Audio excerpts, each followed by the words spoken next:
What is a Stardew Valley? Let's find out by playing it here, in the Games Detective. During this video, I will show you how my first in-game season went and what I managed to achieve on it.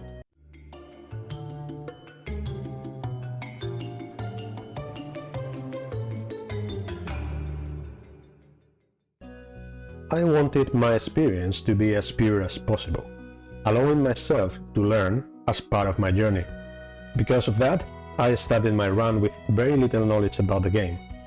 I chopped trees, seeded crops, explored the map, met as many villagers as I could, and successfulully tried to fish and learn the main mechanics of the game, such as energy, daily cycle, weather, and more.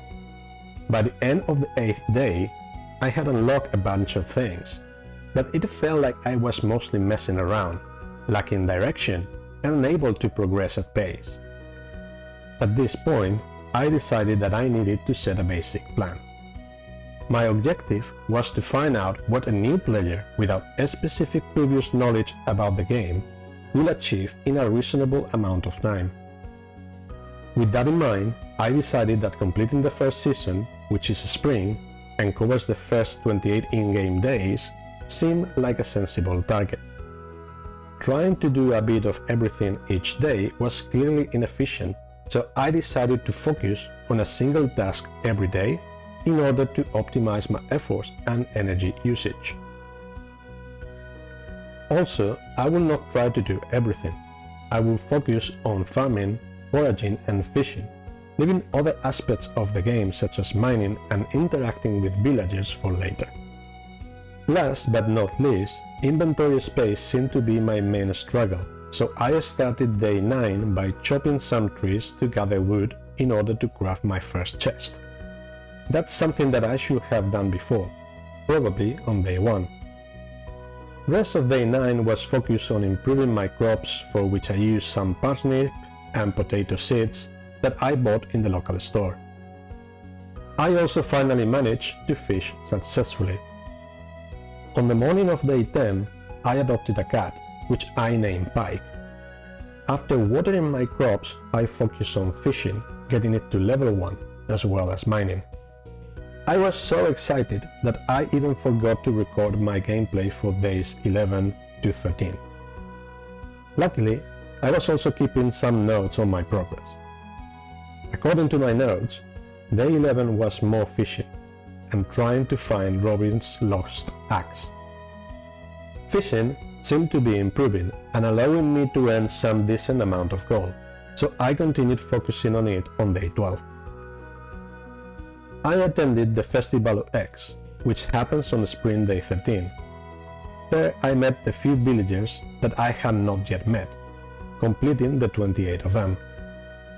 The day ended reaching level 1 farming, and I realized that I was not recording as I mentioned before. Having unlocked the scarecrow, I started day 14 gathering resources for it. During the process I got sap, which is used to get fertilizer. That improves the quality of the crops. Better crops provide more gold when sold, but also more energy and health when eaten. I had also managed to earn enough money to buy a backpack in the local store.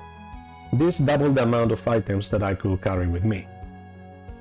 I bought parsnip seeds and bean starters that I used to spam my crops together with some assorting spring seeds.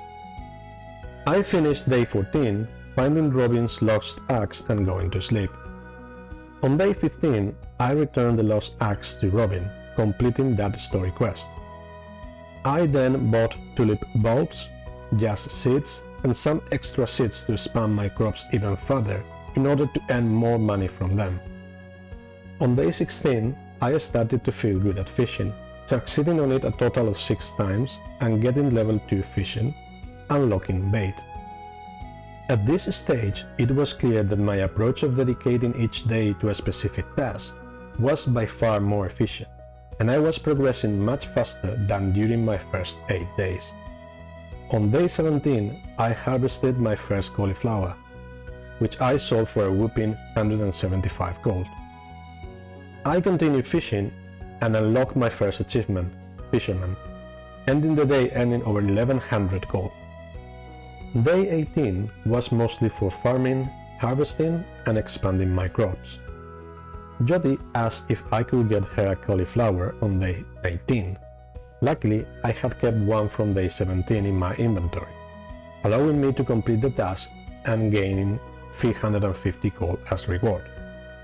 Perks of having a chest to store and keep extra items, right? My plan was quite simple, but it was working like a charm. More fishing completed the day, reaching level 2 for both farming and foraging. On day 20, I unlocked the first bundle in the community center, leading to day 21 for more farming and my first bait fishing after figuring out that bait required a different pole, which I bought in the fishing store. After a suboptimal start that required me to zoom out to gain perspective, I finished my third week feeling that I was on fire. Moreover, I was truly enjoying the game, getting exactly what I expected from it. Sadly, I had to go to sleep in real life, which left me waiting for more. On day 22, I harvested my first blue jazz and I thought that it was time for some mining. However, I focused on farming instead to get more earnings looking ahead. I started day 23 watering my crops, before starting my mining adventures. There, I received my first sword from Marlon and reached floor 2 having almost exhausted all my energy for the day. On day 24, I unlocked the furnace that would allow me to create metal bars from resources that I could gather mining. Additionally, I got my first tulips and kales, reaching level 3 farming by the end of the day. Needing resources to craft a furnace, I went mining quite excited about it. Sadly, I completely forgot about the flower dance event. I went all in for mining on day 25. With so many new different types of resources from mining, my storage space started to feel tight again. Because of that, I started day 26 cutting some trees to get the wood required to craft my second chest. Rest of the day was back to mining, reaching floor 6. Same went for day 27, reaching floor 8, unlocking the Adventurers Guild and level 1 combat. Day 28 was rainy, and I got a lot from my crops. I continued mining, reaching floor 10, level 3 forge and level 2 mining. That completed the spring, finding myself on summit day 1. I have to admit that, for some reason, I thought that season would take 30 days instead. I didn't do the best planning on my crops timing, but even if I had, I would have been 2 days off as a consequence. After all, I'm still very new to Stardew Valley, plus I purposely dive into it without any knowledge about the nitty-gritty details around it. Additionally, I pushed on mining during the last few days in the hope of being able to build a furnace and get some metal bars to upgrade at least one of my tools in the blacksmith. While I didn't manage to do that before the end of the spring, it seems perfectly achievable with better optimization during the first 8 days. Overall, it was a stunning experience.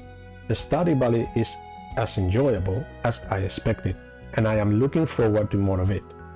Indeed, I wish I had tried it before. Lastly, let me ask you something. Do you feel like playing it too after watching this video? Do you want to see more Stardew Valley on the channel?